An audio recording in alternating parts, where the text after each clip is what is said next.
Bonjour à tous, nous allons parler aujourd'hui de la situation de l'économie française avec mon invité Jean-Pierre Levade. Bonjour. Bonjour. Vous êtes banquier, économiste, on vous a connu notamment comme patron du Crédit Lyonnais. Je voulais vous interroger aujourd'hui sur cette situation de l'économie française, puisqu'on a un sentiment en fait, d'une situation un petit peu paradoxale aujourd'hui, avec d'un côté des indicateurs qui vont mieux, on nous dit que l'emploi va un petit peu mieux, la confiance des entreprises se redresse, les perspectives de croissance sont un peu meilleures, et même, semble-t-il, nous pourrions parvenir à un déficit public inférieur à 3% cette année, ce qui ne nous est pas arrivé depuis très longtemps. Et puis d'un autre côté, on a des indicateurs qui nous montrent aussi qu'on est dans le rouge. On l'a vu ces derniers jours avec les comparaisons européennes, où la France reste une lanterne rouge de la zone euro. Qu'est-ce qui, à votre avis, est le plus important, l'embellie ou ces difficultés structurelles, ces mauvais points encore qui pèsent sur la France? La différence, c'est que l'embellie est conjoncturelle, par définition. Mais réelle. Mais réelle. Les problèmes structurels, ils vont rester. Alors, l'embellie, taux d'intérêt encore très bas, oui. Mais ils vont monter d'ici 1 an, 2 ans, 3 ans. On ne sait pas à quel niveau, mais ils vont monter. Pétrole, encore très bas, oui. Mais il va monter.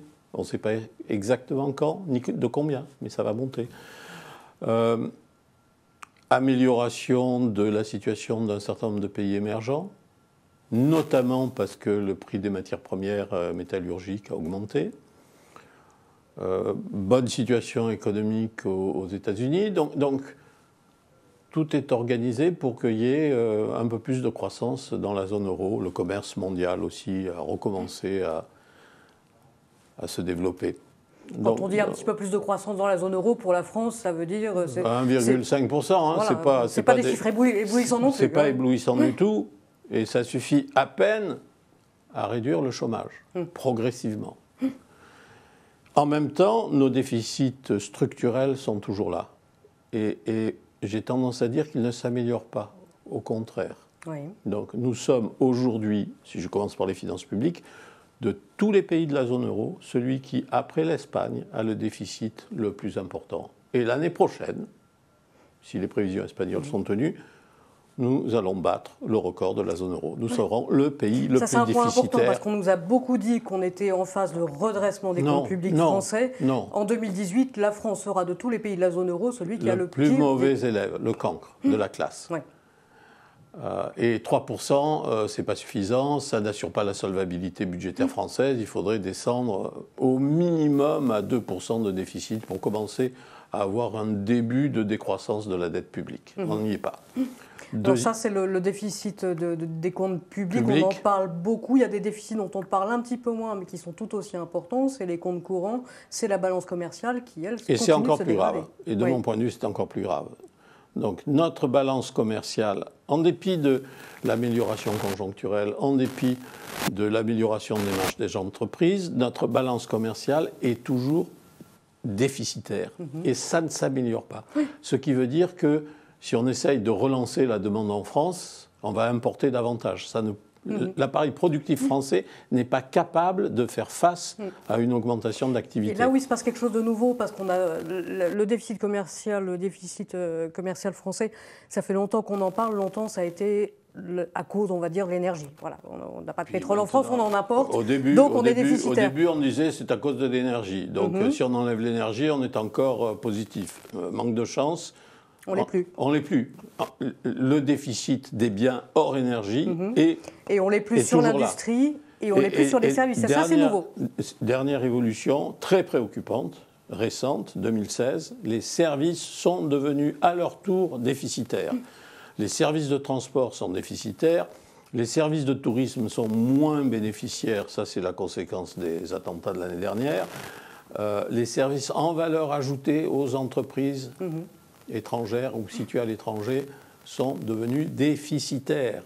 Et donc, paradoxalement, les seuls services qui restent excédentaires, ce sont les services financiers. Mais la totalité des services est devenue aussi déficitaire. Nous sommes là aussi dans le rouge. Là, il y a à nouveau un mystère, parce que si on est déficitaire, c'est un problème de compétitivité. Or, là aussi, on nous a dit la compétitivité française, elle se redressait, les marges des entreprises se sont redressées, notamment sous l'effet du CICE qui a été introduit il y a quelques années en France. Ça veut dire que c'est faux ? Non, c'est exact, mais il faut voir exactement le point d'où on partait et où on est aujourd'hui. Nous sommes revenus pour les marges des entreprises, grâce au CICE, plus qu'aux efforts propres des entreprises, nous sommes revenus, grâce au CICE, à des niveaux de marge qui sont légèrement inférieurs aux marges que nous avions avant la crise, mettons 2007. On a encore un point de différence. On doit être aujourd'hui à 31,5 quand on était, il y a 10 ans, à 32,5. Mais les marges des entreprises allemandes sont 10 points de plus. Les marges des autres pays de la zone euro, des entreprises dans les autres pays de la zone euro, presque 10 points de plus. Ils sont tous à 39 ou 40. Ça veut dire quoi? Ça veut dire que l'appareil productif français est financé plus que chez nos concurrents par de l'endettement. Oui. Et ça veut dire que s'il y a eu un mouvement de taux d'intérêt, nous serons plus frappés que les autres par la hausse des taux d'intérêt.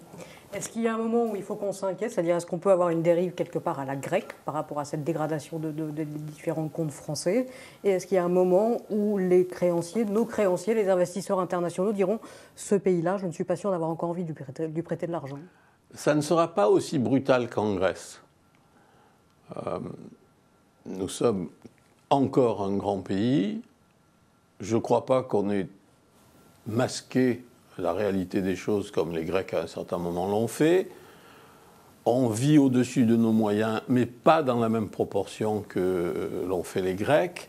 Donc je ne m'attends pas à une crise brutale. En revanche, si nous restons toujours la lanterne rouge en matière de déficit public, si nous devenons, parce que nous sommes sur le point de le devenir, la lanterne rouge à l'intérieur de la zone euro en termes de déficit extérieur, il y a un moment où, sans qu'il y ait une crise violente, les prêteurs étrangers nous prêteront moins volontiers ou moins facilement. Et donc là aussi, nous aurons une hausse des taux d'intérêt.